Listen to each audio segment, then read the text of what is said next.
మీ మూడ్స్ని అధిగమించండి. చాలా కాలం వరకు నేను నా ఆలోచనలు నా అదుపులో ఉండజాలవని నమ్మేవాణ్ణి. అవి చక్కగా నా మనసులో వచ్చి కూర్చొని వాటి ఇష్టం వచ్చినట్లు ప్రవర్తించేవి. ఇంకా ఘోరం ఏమిటంటే నా ఆలోచనలే నేను అని కూడా అనుకునేవాణ్ణి.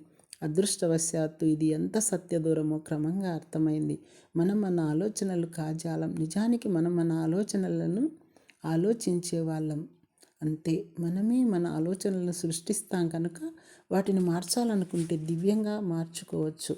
ఇంత సాధారణమైన అవగాహన ఏదో గొప్ప రహస్యం ఛేదించిన భావన కలిగించింది నాకు.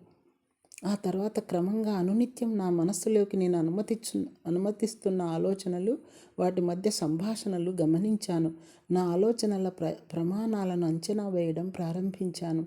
ఈ అవగాహనే నా ఆలోచనలను మార్చుకోవడంతో మొదలుపెట్టినట్లయింది. ఆ తర్వాత కొన్ని నెలలలో నా మనసులో కేవలం నిర్మాణాత్మకమైన, స్ఫూర్తివంతమైన, విజ్ఞానదాయకమైన ఆలోచనలే ప్రవేశించేలా చేసుకోగలిగాను. అలా చేస్తున్న క్రమంలోనే బాహ్య పరిస్థితులు కూడా మారడం గమనించాను.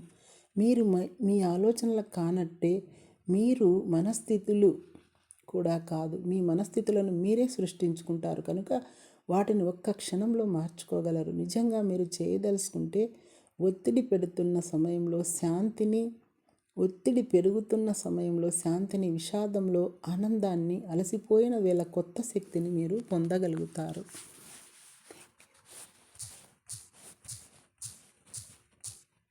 Thank you.